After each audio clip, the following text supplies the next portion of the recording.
Pacers passing has been lights out so far this season, as has their low turnover rate. We'll talk about all that, the Pacers' depth advantage, and look at their game tonight against the Bulls, all on today's Locked On Pacers podcast. You are Locked On Pacers, your daily Indiana Pacers podcast, part of the Locked On Podcast Network, your team every day.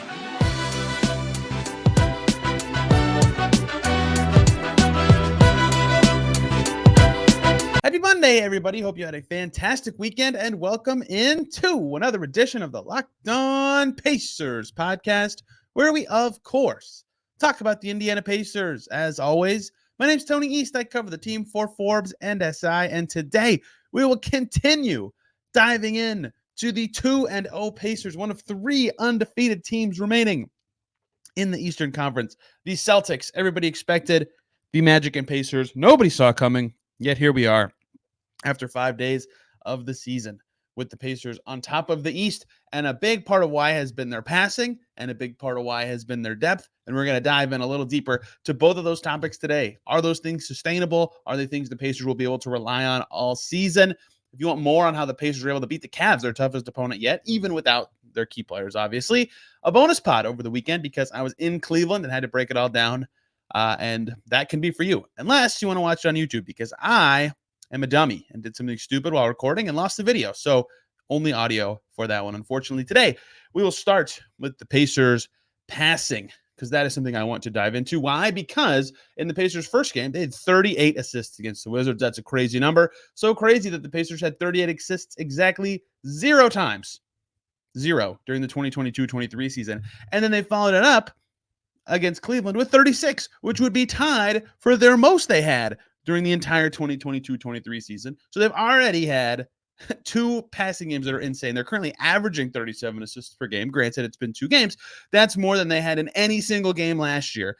Their passing has been so sharp through these 2 games. 37 assists per game is currently first in the NBA. Second ranked team right now is the Brooklyn Nets at 30. Only 2 other teams have hit the 30 mark. The Pacers are the only team over the 30 mark. And the third ranked team is at the fourth ranked team is at 28.7. Pacers almost 10 assists ahead of the fourth ranked team in assists. They have just thrown the ball all over the place, and the numbers are crazy. The key thing, if you have watched them, is the ball's not sticking at all. And I don't mean that to say last year it was sticking or there was any reason the ball would be sticking. But with a team like this that has a lot of guys who read the game well, who like to play random, who like to play off of each other, the ball not sticking generally means that all those things are happening, right? They're able to quickly attack, play random in a way that gets the defense to bend, and keep the ball ping-ponging around until they get a good shot. Now, granted, you have to make the shot to get an assist, but they've done a good job of getting rid of the, as Tyrese Halliburton called it during the preseason, repetitive randomness, right? When they're catching, they aren't thinking too much. They aren't doing the same thing over and over. They're attacking in different ways. And so the defense is being reactive, and that allows the Pacers to be proactive, keep the ball moving, get it to where they need it. And that's been working, of course, really well for them. Their primary creators have been fantastic, right? Halliburton, of course, 13 assists against the Cavs on Saturday, 11 in the opener. Andrew Nembhard had the double-digit assist game in the opener. McConnell was fantastic against the Cavs passing the ball. Those guys have done their thing at the level the Pacers need. Nembhard's passing is different than Halliburton and McConnell's in that the latter two really put pressure from everywhere on a defense and then kind of spray out. Halliburton can make crafty passes from all over the floor. And Nembhard's kind of doing it on the interior with a bench unit that takes different shots. But it's all been clicking because the ball's just constantly ping-ponging around. And those guys have lots of chances to attack the cracked defense or attack into space in a way that allows them to have an easy pass or allows for their teammate to have an easy shot. All they have to do is get them the ball. Halliburton has some advanced passes. They've all thrown some advanced passes, but a lot of it's just been like the simple, this is the shot we want. Oh, look, it's there. Let's make that read play. And that's great that that's there because that means their offense is doing what they want. And so I don't think they'll average this many assists per game or constantly be getting into the 30s. That would be insane. But this does kind of show what they want to be, right? Their offensive identity is all about early offense, playing fast, playing random. And if you get into stuff early and you're putting the defense on the back foot, this is what you can look like a lot of the time. We heard from the players the end of last season, especially in their exit interviews, that some opponents detailed, like, God, it's hard to play against the Pacers because they just play so random. They're so hard to scout. And so especially early in the season, there's not a lot of tape on a team and their new guys and their new style. That really plays in the Pacers' hands. And we've seen that so far where their random actions and their style of just pushing it down your throat is so hard to prep for and be ready for on a possession by possession basis. Then all of a sudden there's one new lineup that the other team can't have prepped for, isn't ready for in the moment. And bam, here come the Pacers. They've got it. And their second group has been that a lot, where they've been mixing and matching and having success there. The bench creators have been fantastic too, of course, like I said, with Nembhard and McConnell. But the thing that's kind of elevating the Pacers passing level a little over last season to me has been the half-court stuff. When they're not in the open floor, when they're not expected to be at their best, they have been, right? There's one standout pass in particular. It's just one pass. I don't know why I'm going to make a big deal about this, but I am. It was late in the Cavs game, about 5 minutes to go. I think it was about a 4-point game. Cavs continued to come back. Pacers needed another timely shot, which they had a million of in that fourth quarter. And Tyrese Haliburton threw a tough skip pass to the opposite corner. And the shot wasn't there. I can't remember who caught it. I think it was Aaron Nesmith. So they reset. Nesmith threw it back to the top to Haliburton. And he didn't even hesitate. He caught it. He looked at the rim. He saw Andrew Nembhard kind of cut halfway along the baseline and threw the most basic bounce pass to Nembhard, who had a floater from 10 feet. And he drilled it. Took the air out of the building. Pacers, of course, hold on to win that game. And it's just like a very basic bounce pass from the top of the key to the baseline. But the fact that an advanced pass came before that, and that got the defense to rotate, and then the man in the corner drove and reset, just everybody was in a little bit of a different spot than they were about 3 seconds earlier, and that opened up just enough space for just a very simple bang-bang pass shot bucket.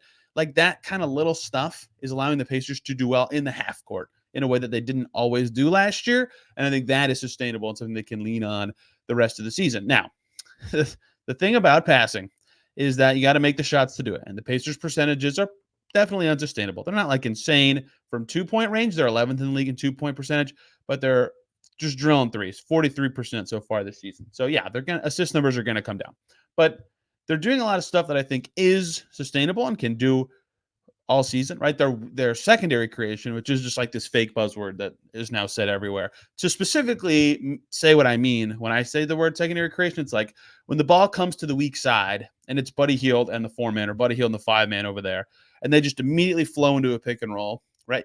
That's secondary creation. That's second side actions. And if you have a guy who can be a creator in those moments, that's great.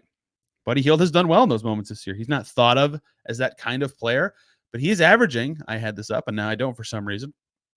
He is averaging a good amount of assists per game this season. Currently, he's at 4.5 because he's done well in those moments. He's hit the roll man in pick and rolls there. And that's when he's really good, is in those kind of second side plays, right? And Ben Mathurin has done decent in those. Ben Mathurin currently averaging 3 assists per game. Big jump for him from last year, even though that's not a huge number, right? For him, usually the second side stuff looks a little different, but he still can get into it right away, right? When the defense is already fractured a little bit and he's got space to attack, boom, he can seize it and make a play. And so his passing was a little worse against Cleveland, but those two guys being on their A-game passing as well has just been evidence to me that the Pacers are on the same page. They know what they need to do. And man, has their offense looked great so far with all these passes. And the third part of this that is adjacently related is they haven't thrown errant passes at all. Lowest, one of the lowest turnover numbers in the league, 12.7 per game, is 5th in the NBA right now, except that is their turnover rate. Excuse me. Their turnover rate is 5th in the league per game right now because their pace is so high. Per game, they are first, the fewest average turnovers per game. They're taking care of the ball, right? And this is kind of the vision for their offense. They want to play fast. They want to keep the ball popping. They want to keep themselves, of course, having the ball and making the shots when the passes come. And if they can continue to be a great passing team that never turns the ball over, well, they're going to generate a lot of good shots, as they have often in these first 2 games when they've scored 143 and then 125 points and averaged 37 assists and done enough to win by double digits twice. And so part of the reason the Pacers are 2-0, their passing has been awesome. Their guards have been great. And we'll see if they can keep that up. I just gave some reasons that the assist number specifically is unsustainably high, but they can continue to be a very high volume passing team in general. And I'll be curious what that means for them as the season progresses. That's strength number 1 I want to talk about for the Pacers today. Number 2 I want to get into is their depth and how that has been a big advantage for them. And I think that one is more sustainable and can continue to be a big threat for this Pacers team as the season progresses. Before we talk about their depth, got to talk to you guys about the lovely people over at PrizePicks. The easiest and most exciting way to play daily fantasy sports is PrizePicks. It's just you against the numbers. Instead of battling thousands of other players, including pros and sharks, you pick more than or less than on 2 to 6 player stat projections. Watch the winnings roll in. It's really simple to play. You can make your picks and submit your entry in less than a minute. That's fantastic. And that's all it is. Pick your player, pick your stat. Are they going to go more than or less than that? Boom, there you go. Well, Odell Beckham Jr., for example, more or less than 50 yards receiving in a game. Josh Allen, more or less than 2 passing touchdowns. Quick withdrawals, easy gameplay. That's what PrizePicks is all about.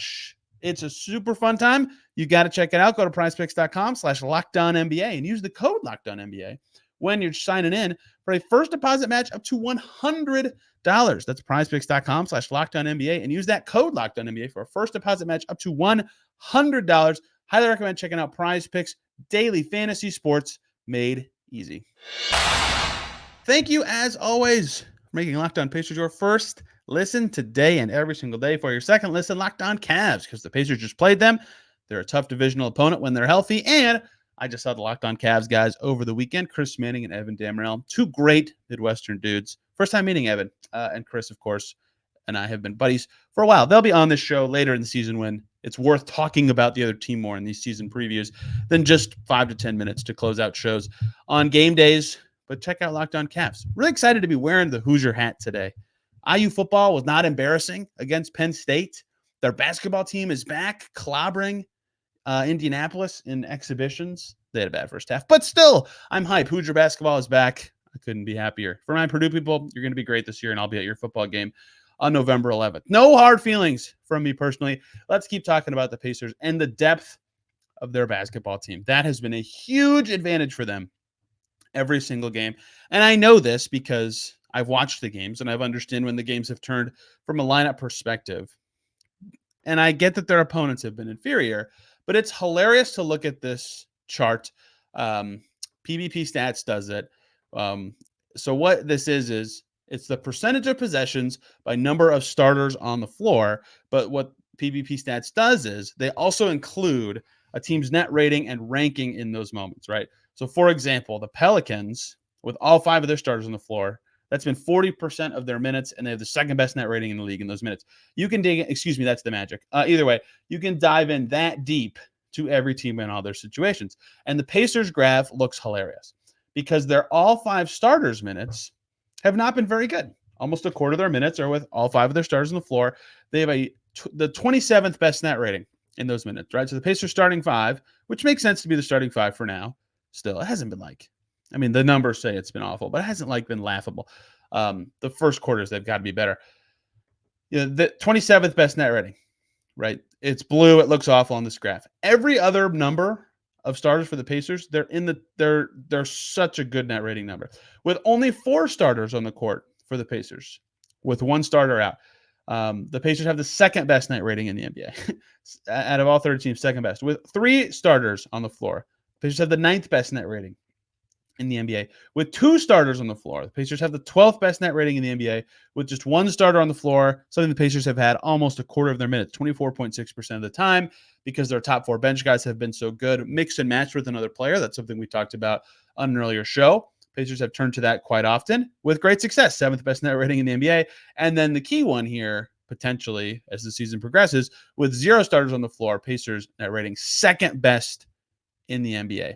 All that to say, even though their starters haven't been good, their depth has been spectacular. When they get those guys in the game, it doesn't matter how many other starters are with them or how few starters are with them, those guys have been really impactful. And so you can go through those numbers and say the bench unit itself has been great, and that is one way to do it. You can also just go, hey, all the individuals have been awesome. Point blank, period. That's it. You don't have to include any lineup caveats about who they're with. Jalen Smith was amazing against the Cavs, unheralded in that win. He did awesome on Mobley on defense, bullied him in a way that was important. And on offense, he made his shots again. That's all he needs to do. And he made some key passes. I thought his passing was good in that game. To go back to the first segment. Aaron Nesmith, no introduction needed this season. Has defended well. They tasked him on the vert a little bit when he was cooking in the first quarter. Of course, he had a career high in points. He looked good against the Wizards. Andrew Nembhard, same thing. He was the first guy they subbed in to cover LeVert when he had 19 points in 7 minutes. His passing has been awesome this season. He's making his shots. He's got a new dynamic in the mid-range. Buddy Hield, for all the things people talk about all summer with him, can and can't do, 43% from deep. That's what it's going to come down to for him. On 7 attempts per game in 22 minutes, he's hitting 43% of them. I mean, that's just a crazy amount of microwave scoring in a small amount of time. And the passing's been there. Like I said, almost 5%, 5 assists per game for Buddy Hield. And then McConnell is kind of in the rotation. He definitely was against the Cavs, has been spraying the ball around everywhere, and has made 71.4% of his shots, right? Some of their depth is just that their bench guys are playing phenomenal basketball. But some of the reason they're playing phenomenal basketball is because they're good players who happen to be playing on a second unit for this Pacers team. We talked all summer about these competitive camp battles for the Pacers and what it means for the future of these guys and their minutes and how they all fit together and blah, blah, blah. And that's important, and I'm not going to rehash all those conversations right now. You literally click on any of my past 15 podcasts. I'm sure it comes up at some point. But what I want to bring up here is that means those guys are good. So when they're out there, whoever the guys who get to play are in a given game, they're going to do well. They are all young and getting better, or in Hield's case, a very integral part of those units, right? And that it's just been a really solid, cohesive bench group. And the reason it's an advantage is that they're good. They have more capable bodies to throw at an opponent than most teams do in the league. And that doesn't even account for Jordan Nwora and Daniel Tice, who have not played much, or in Tice's case at all this whole season, or Isaiah Jackson, or their rookies. They just have capable play to throw at you all the time. And for some teams, depth is like they have a bunch of ninth best guys who could be like the back of a rotation on a lot of teams. The Pacers, to me, have a lot of seventh guys, and that sounds like a minor difference, but to me, it's actually a pretty major difference given how many of them there are. And they can just keep throwing them at you all game long. And they plug into any group. So it's not like you need to have a certain type of lineup out there to bring Aaron Nesmith in. You can have any lineup in and Aaron Nesmith's going to fit. You don't have to have a certain type of guys out there to get Andrew Nembhard in, because he can defend. If you can defend, you can play. Buddy Hield can shoot. If you can shoot, you can play. They just can throw dudes on the floor. Does it say something about the starters? Meh, maybe. Starters were awesome in the preseason, especially that final game. Preseason doesn't mean much. The interesting part of this to me, and I'll get to tracking this when there's probably 5 games of data. That's still not enough, but enough to talk about something significant, is last year the Pacers also stunk to start games, right? So it's a different starting 5 this time. Is it some of the guys who are in the starting 5 from last year to this year? Is it just that the Pacers are a better team when they have time to adjust? I don't know. But that is another trend to watch is the Pacers bench so good because it's picking up the slack from a bad starter? Or is it just actually amazing? And the answer so far has been it's actually amazing. But why is the starter so bad net rating wise? I don't know. But the depth has saved them in 2 games so far. And they're going to have more depth than almost every opponent they play this season. It's going to be a very significant advantage. And even if their starters don't have it on a given night or they have to mix and match, well, guess what? They can do that. And they have very specific weapons against other types of teams to be able to throw in different combinations, right? We've seen the thing that I said after the first game that I think is going to be a crucial weapon for Carlisle all season is the Nesmith, Nembhard, Smith, Buddy Hield group. You can have the 5th player with those guys be any number of positions. It could be Bruce Brown like it was in the first game. It was Tyrese Halliburton in the first quarter against the Cavs. It's been just a number of guys. I almost just said something wrong, but it's been a number of different guys because you can throw different elements in with those 4 and get a different look while still having mostly the same talent. So their depth is going to be an advantage this year, I think, most nights. And I think that's going to be a reason that the Pacers can play fast the whole game. They're going to have fresh legs and a talented group out there at all times. That should be an advantage for them tonight when they take on the Chicago Bulls. Pacers division game number 2 of the season, first home division game of the season. What is important to watch for in that game for the Pacers? Can they continue to do well against the Bulls they did last year? We'll talk about that to close out today's show. But before we hop over to that, I have to tell you guys about the awesome people over at FanDuel. Score early this NFL season with FanDuel, America's #1 sportsbook. Monday Night Football coming up tonight. Tons of action yesterday. Colts fans, I am sorry. But right now, new customers get $150 in bonus bets on FanDuel with any winning $5 moneyline bet. It's that simple. You pick a game, you bet the money line with a $5 bet, you win it. Boom, $150 if your team wins. That's a sweet deal. If you've been thinking about joining FanDuel, there's no better time to get in on the action than right now with a deal like that. The app is super easy to use, and they have a wide range of betting options, including spreads, player props, over-unders, and more. So visit FanDuel.com/lockedon for that deal and kick off the NFL season with FanDuel, an official partner of the NFL. Thank you, as always, for making Locked On Pacers your first listen today and every single day. For your second listen, Locked On Kings. Matt George is the latest on De'Aaron Fox maybe hurting his ankle, and the Kings still holding on to take down the LA Lakers in overtime. Kings fun, Kings fast, Kings good. I maybe was too low on the Kings this summer. Matt George, if you hear this, my bad. We'll see. It's early in the season. Pacers Bulls tonight. I don't know where to put the Bulls in terms of quality of opponent for the Pacers, given who was available for the Cavs, and given that the Wizards did not look very good on opening night. And then they looked pretty solid against the Grizzlies. They defended okay, and they got a win. What to make of any of this, who knows? It's been 2 games for most of these teams, but credit to the Pacers, regardless of opponent quality. They take care of business. The Bulls have been hilarious. With absolutely no slide at the Bulls. They lost their opening night game. They played the Raptors in their second game. Oh, my gosh. If you want to watch, I don't even know what to call this, basketball comedy, if that's even a thing. I've never seen such a dramatic ending than I have in Bulls Raptors last Friday, except it wasn't dramatic because guys were making big plays and making a wildly entertaining game. It was the opposite. Everybody kept messing up and trying to give the game back to the other team. The Bulls ended up winning in overtime. DeRozan missed like 3 free throws in the last 30 seconds that would have put the game away. Timely rebounds. Caruso hit a big 3 in that game. Check it out if you get a chance. Comedy. And then they lose to the Pistons the very next night. Cade Cunningham looks awesome this season. Looking forward to watching more Pistons. The Bulls have been hilarious. Watch them if you can.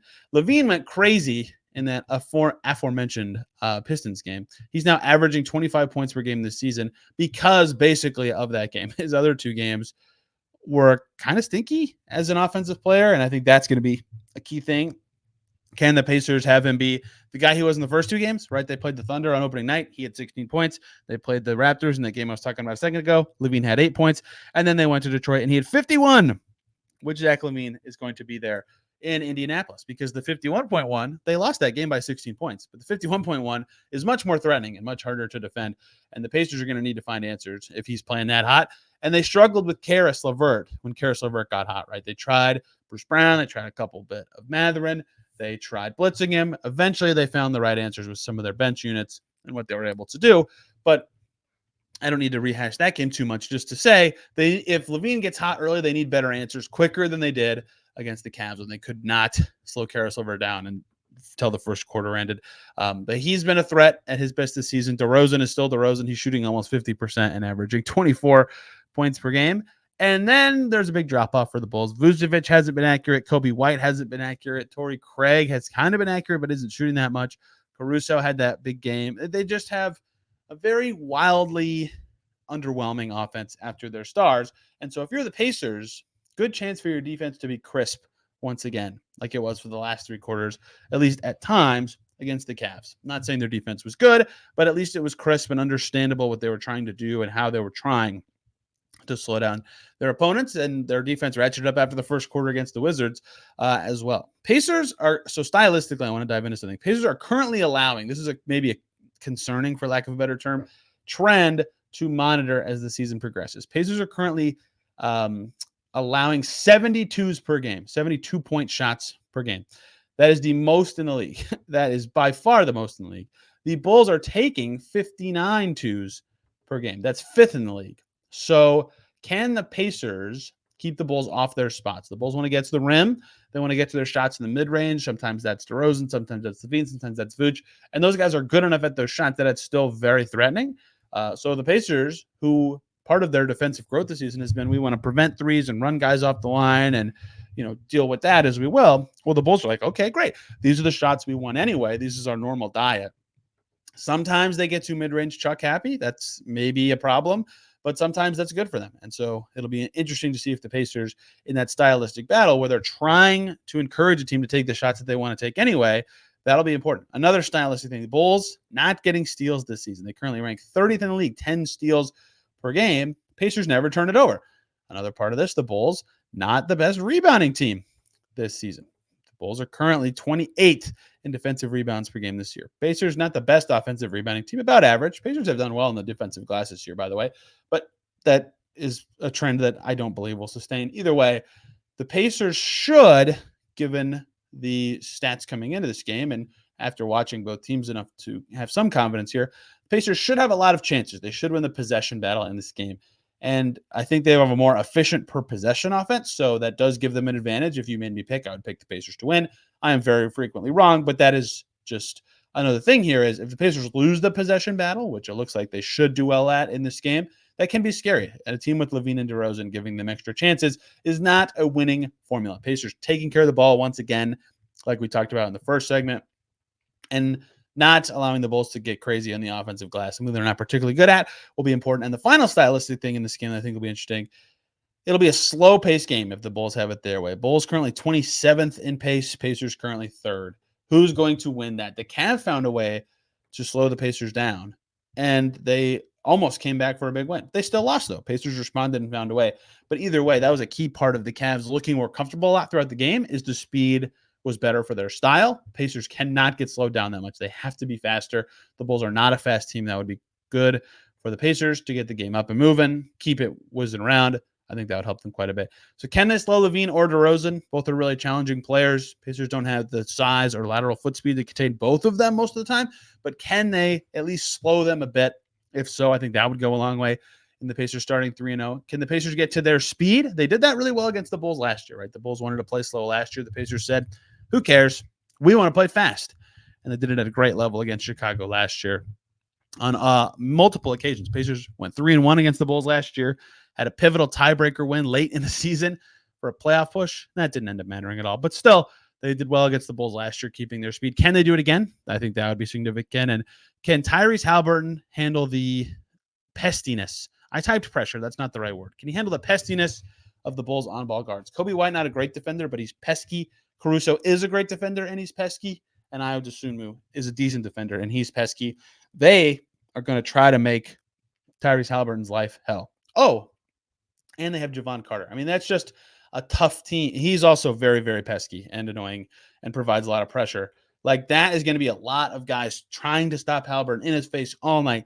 Can he either get it out quick and get the buckets, or can he actually hold it against those guys and make his plays? He's responded extremely well to several coverages this season. I think he's smart enough at the game that maybe there isn't a great coverage to slow him down specifically, but that team does have the maybe most consistent way to make a point guard's life uncomfortable for a whole game of any team in the league right now. We'll see how Haliburton responds to that. But as I said, I'd predict right now a Pacers win, but I am not a big one-game predictions kind of guy. It just kind of blurted out of my mouth when I was talking about the pace of the game. We'll see how it goes, and we'll break it all down tomorrow here on the Locked On Pacers podcast. And we'll be through the first week of the season. We're really there now, but it has flown by. An extension for Nesmith, an extension for Carlisle, 2 games of impressive value, some interesting questions answered about the team. There's been a lot of Pacers coverage. A lot of it's been great all over the internet. Check it out, including here at Locked On Pacers. Some great episodes here last week. And then I'll have some guests later in the week to dive into the Pacers' early season play. Hope you guys enjoyed today's show. I certainly did. It was fun. I'm looking forward to the game tonight. We'll be coming at you with the podcast tomorrow night as well, talking Pacers, Bulls, and more. Thank you guys a ton for listening to today's show. Have a fantastic rest of your day. We will see you tomorrow.